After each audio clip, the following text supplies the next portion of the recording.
Welcome back, everybody. Thank you for being here. The Artemisias are out of control. This Artemisia vulgaris is getting this is Artemisia princeps, excuse me, also known as Japanese mugwort. It's over 10 feet tall now.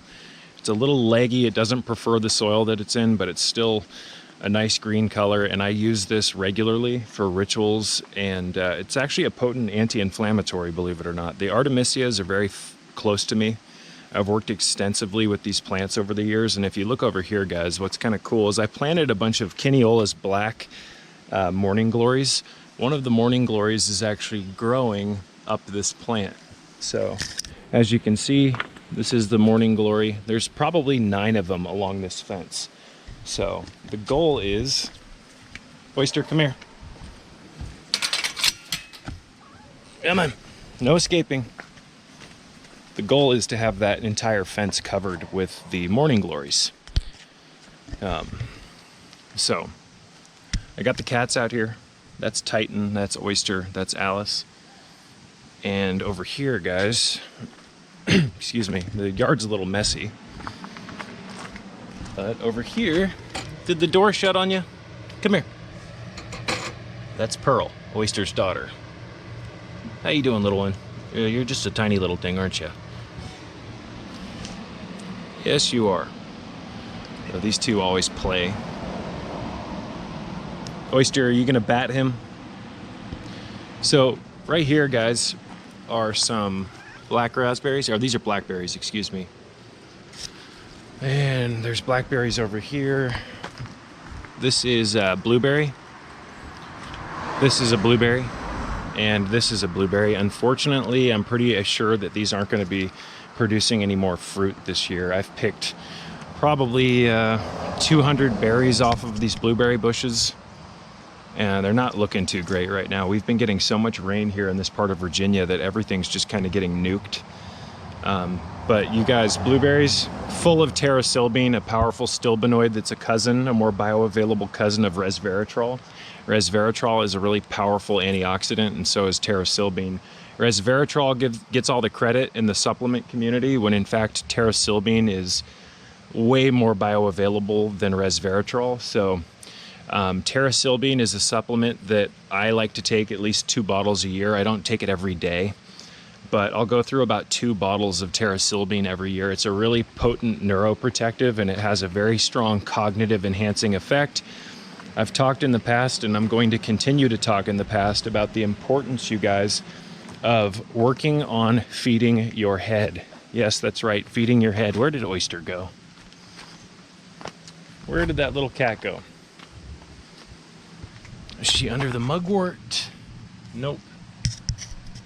I will be right back, guys. And look who decided to stroll on in. Oyster, kitty. She's become quite the escape artist. So I don't know if you guys have seen my video. I posted it, I think, 4 or 5 months ago, about this fig tree.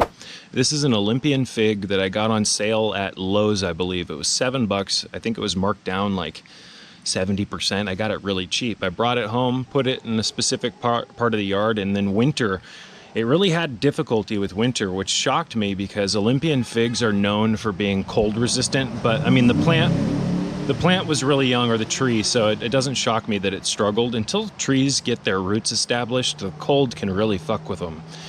But when winter was over, this tree looked like it was totally wrecked. I dug it up out of the ground. I didn't really have much hope for it, but I decided to put it in a different part of the yard.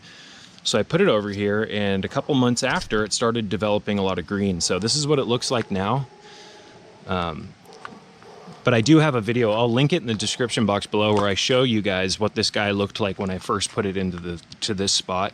I didn't think it was going to make it, but I fed it shungite and lodestone water, talked to it, performed Reiki on it, and now it's doing really well. I don't think this is going to be its permanent spot, however.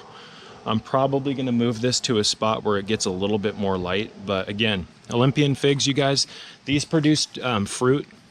There's so many different types of figs. Some of them I don't think are worth growing. They bring a lot of bugs, and some of the figs are really nasty. My brother has one of these fig trees at the house that he rents, where the landlord doesn't want to get rid of the tree.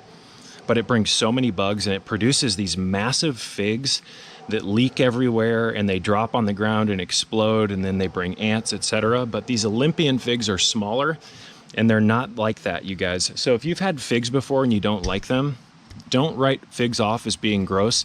You got to try a wide variety of figs. If you get the right variety of fig, they're absolutely delicious. So really cool plant, or tree. I keep calling it a plant, but not bad for $7, you guys. I've said it once and I'm going to say it again. You want to get fruit trees now because they take a long time to establish. The longer you wait, the longer you're going to have to wait to start harvesting free food, you guys. There is nothing better than homegrown fruit. There's nothing like it. The whole entire process, foraging the food, watching the plant or the tree grow. I keep calling it a plant, but I believe the leaves are even edible. I'm not sure if all varieties of figs have edible leaves, but I'm pretty sure these are edible. I don't have any plans on eating them, but I do find that interesting. But yeah, it's getting quite big.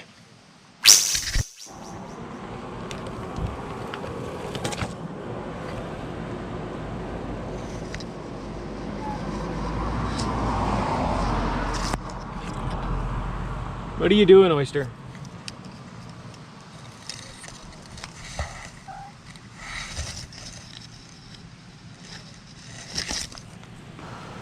This milk thistle is out of control. It's getting huge. In fact, I'm afraid this stalk is going to break off. See how it's leaning? It might be kind of hard to tell on camera, but it looks like one's already broken off from weight. I don't know if you guys can see that where my finger is. Next year, I'm going to reinforce these a little bit differently. Milk thistle is a really interesting plant, and I make a really strong flower essence out of these flowers. You can see one of them right there. And then look at this undeveloped flower. Look at how predatory and sharp and awesome that looks. And then there's another one, and they've got these really interesting large kind of ivy-esque leaves that have really sharp barbs or thorns on the sides. And then up there, there's more. I'll show you. So here's another one. You got to be careful because this plant has a lot of really sharp parts to it.